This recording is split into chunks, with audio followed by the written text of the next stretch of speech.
We just got back to the office, first day. I love this table, I love the desk, I love my laptop, I love the background I have here. The vision board that we have for the company with our 10-year goal, 1-year goal, and then month goal.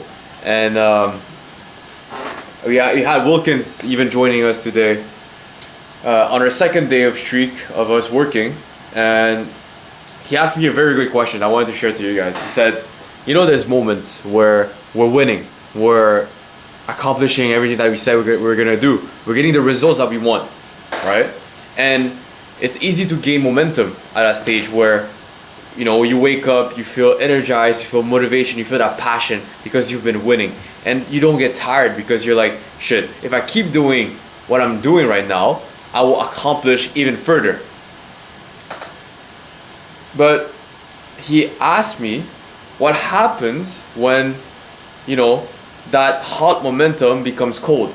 Because before I go into that is those moments where, you know, I call them, let's say, cold momentum, is whenever you're trying to pursue a goal, but you've been trying and not getting the results that you want to actually get, whether that's, you know, a sell, whether that's a business model that you're trying to build, whether that's, you know, a degree that you're pursuing and trying to get a grade out of it. But whatever your goal is, you relentlessly trying to pursue it and not getting the results will eventually find yourself in a position where you're tired. You're like, man, what am I even doing? Is this the right thing?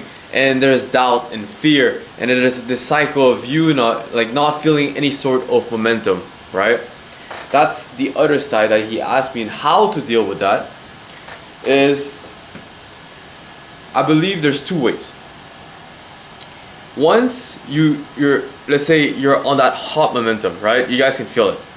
And then the next week you're on a cold momentum and you ask yourself why. The simple solution is to do two things. Number one, ask yourself what is different from last week, last pattern, last method, last set of habits compared to what is happening at this current time. Example, I've, you know, outreach to 100 prospects. I'm trying to get, you know, a deal closed this week, and I've outreach to 100 people. Compared to if I outreach to, you know, 50 people this week, and on the last week I got 2 leads closed, and this week I got 0. And just identifying that from that data that, oh, maybe it's because I did more volume last week. You're identifying a pattern, you know, that gives you, how to say it, gives you statistics for you to understand, okay, what is needed to get the results that you want.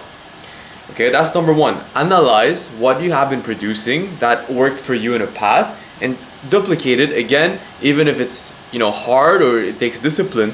Maybe that's why you're not getting the momentum that you're looking for.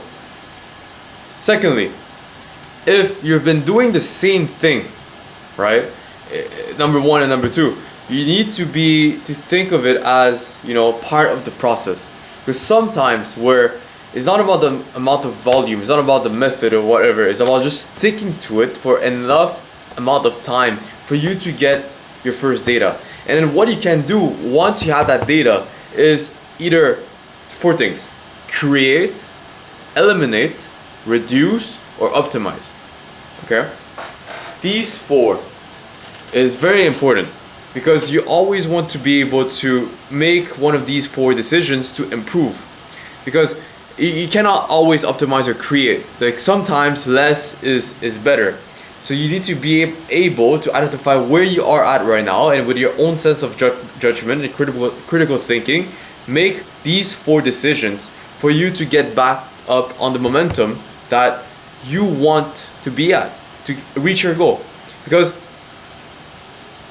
we get stuck in this cold momentum, but we don't know what to do because we're like, oh, we're trying this new method, we're trying this new thing, and we have this goal in mind. We want it so much, but we're not, getting the results that we want to get at the end of the day. And we feel like, and it is doubts, like, if you have like a low self-esteem, or you haven't, gotten any results from the beginning, there's a lot of doubt, because you're doing something new that you're not really experienced at, and you never really gotten any wins at, until you really double down on the volume, and double down on trying until you never really think about giving up ever again, because you're just keeping on winning and winning and winning. And eventually you realize that the cold and hot momentum is part of the process, because it will never always be a hot momentum.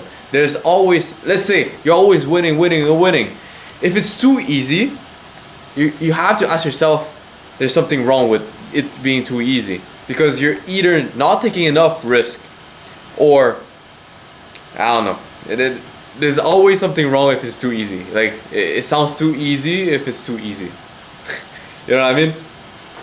Like, if it's too easy, think to yourself, okay, is it like, there's always something wrong with, I'm sure, like, let's say I'm getting too much deals coming in. Maybe, for example, I get my closing retention, my closing rate is too high.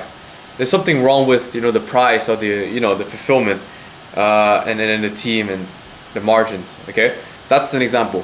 So you need to always double check on, if it's too easy, rather you can always analyze and then set yourself set of decisions for you to take bigger risks, to go back into that cold momentum and then try new things. And that's where you grow, because while trying new things, you will fail, and that failure will allow you to grow as an individual, as a business, as an entity, whatever you're pursuing. Does it make sense? Yeah. So this was the topic of the day.